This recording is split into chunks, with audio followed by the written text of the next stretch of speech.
So I have an autocross event coming up in a few days, guys, and there's a few things that I want to go over on my car before I go to that. Now, I think some of these things are definitely stuff that everyone should check over before you take your car to any sort of performance-oriented event, autocross, race day, drift day, drag day, whatever you're doing. But for me, these ones are specific to me, so if there's any that maybe you do differently, you should let me know. Leave them in the comments and we'll kind of be able to see what everybody does before an event like this. Now to start things off, this one's a little obvious, but I'm going to go around and check the lug nuts on all four wheels. Obviously these should be tight always, but I think it's pretty important to check before you go drive your car harder than usual.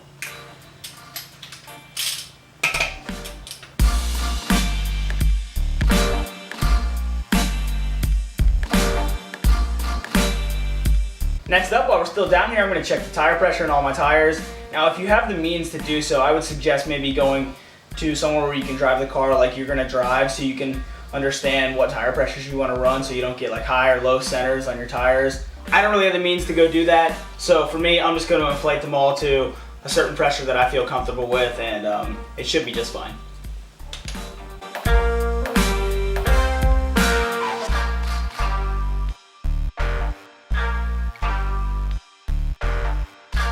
Alright, now that wheels are all certainly tight, tires are all at a PSI that I am happy with, I'm going to check some fluids on the car. Oil, you should check your coolant level, and maybe check your brake fluid as well.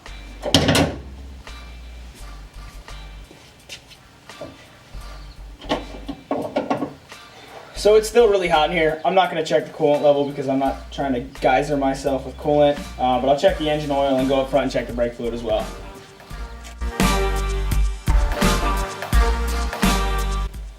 Engine oil looks really good. Did an oil change not too long ago. That's another thing you might want to consider though. If your engine oil is getting towards the end of its life, maybe change it because you're going to be driving your car hard for a longer period of time than usual. And also, if your car is the kind of car that burns a lot of oil, maybe consider taking an extra quart just in case you need to add some while you're there.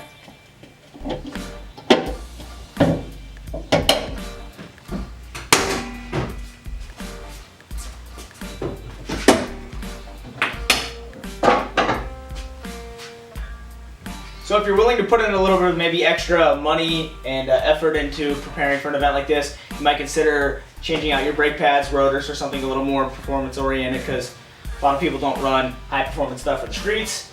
I don't know, I'm not going to do that, but it's definitely an option. So the brake fluid still looks really clean in this car, and the level is just fine. I forgot to mention while I was putting air in the tires, but at the last event I went to, somebody taught me a little trick. You can literally just draw a line on your tire, like right here with chalk or something like that. And what that'll allow you to do is see how much your tire wall is rolling, and if it's rolling a lot. Obviously, every tire is different, so some tires might roll more than others, but if it is rolling like an abnormal amount, you might just know that you need to add some air to your tires. Now I think most people can agree with me that when you're driving your car hard, you don't want stuff flying all around. So I would highly recommend you get in your car and just take a couple extra minutes to make sure there's nothing, behind your seats or in your trunk or in the frunk in my case, or in the glove box that's gonna be flying around, either, impairing my driving or just annoying me because it's, constantly rattling or moving around. Another thing that I think everybody should know before they go to their events, and you'll probably read this in the rules, but just make sure you know what kind of clothes you can wear. A lot of events require pants or closed-toed shoes or safety things like helmet. You gotta make sure you have a helmet for a lot of events. So make sure you know that sort of stuff before you get there and realize you can't drive because of some stupid thing like you don't have the right kind of clothes on. I don't think I mentioned yet that John and my brother are gonna be doing this event with me. So John, I know, is working on his car, kind of getting a few things ready, so we're gonna hop in the car real quick and head over there and check out his car.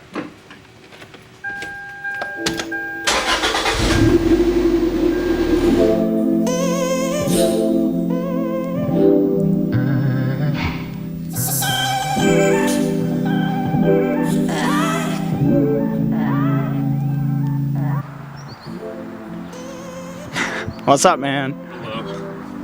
What are you doing? Seat stuff? Yeah, I put that aside for a bit, guys. So I'm at John's now. The beautiful NB is seatless. Where's it at? There it is. No, but he's putting the Sparko Sprint That was the seat that was in his NA Miata, but yeah, so he's putting it in for the event tomorrow. All right, so I skipped all that. I didn't want to show you guys us trying to put the seat in. Tip from Jonathan Stitzel. What do you got, John? Don't wait till the day before to put your seat in. Ain't that the truth? So unfortunately, we did not have much luck putting the seat in John's Miata. We just we don't know the right parts for it, and we're kind of on a time crunch, so it's gonna have to wait for another day. But stay tuned for the next video. Me, John, and my brother and his BMW I was telling you guys about are gonna be at the Autocross. I'll be there at 2:30. That should be pretty fun. So stay tuned for that, guys. I hope some of these tips and preparation ideas help you out if you ever do an event like this. But anyway, we'll see you in the next one.